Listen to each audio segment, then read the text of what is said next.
Dis baie mooi as mens kyk hoe verantwoordelike en goeie ouers hul kinders grootmaak. Hierdie ouers dra hul kinders se belange op die hart, help, ondersteun en beskerm hul.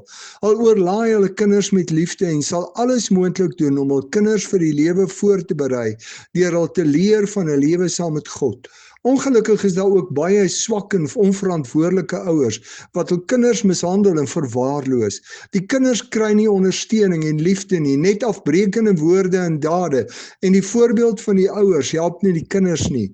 God het aan ouers die gesag en verantwoordelikheid gegee om hul kinders vir hom groot te maak. Dat daar swak ouers is wat nie hul kinders se belange op die hart dra nie, beteken nie dat ouerskap en die gesag van ouers verkeerd is nie. Daar is net mense wat die gesag wat die Here aan hulle gee, heeltemal verkeerd gebruik. As Romeine 13 vers 1 sê dat daar geen gesag is wat nie van God kom nie, en die owerhede wat daar is daar deur die beskikking van God, dan beteken dit nie dat dit God se skuld is dat mense die gesag wat die Here aan hulle gee verkeerd gebruik nie. God het bedoel dat die gesag wat hy aan mense gee mooi en reg gebruik word, soos 'n goeie ouer teenoor sy kind.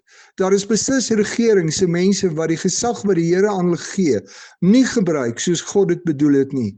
Daarom sê Romeine 12 vers 19, ons moet dit aan die oordeel van God oorlaat.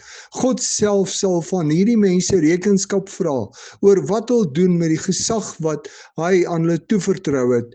Dis maklik om te kla oor wat mense in gesagsposisies doen, maar wat doen jy met die gesag wat die Here aan jou gee?